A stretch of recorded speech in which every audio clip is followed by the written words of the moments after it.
আল্লাহর বান্দা দাওয়াত করেছে, ওই আল্লাহর বান্দা দুনিয়া থেকে মারা গেছে। আমি বললাম কেমন করে হইল? আমার ওই ভাই প্রতিদিন আমার সঙ্গে যোগাযোগ করেছে, কিন্তু আমার ভাই কেমনে করে মারা গেল?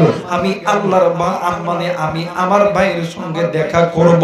এরে বন্ধু, এই দিকে কমিটির ভাইদেরকে বললাম আমি ওই আল্লাহর বান্দার বাড়িতে যাব। এরে বন্ধু, গাড়ি লইয়া যখন বাড়ির সামনে যখন দাঁড়াইলাম,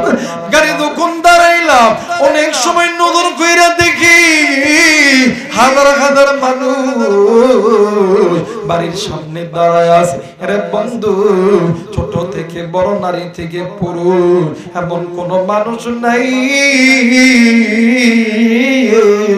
যে তার চোখের মধ্যে পানি নাই। আমি ডাক দিয়ে কইলাম আল্লাহ, নিঃসন্দেহে তোমার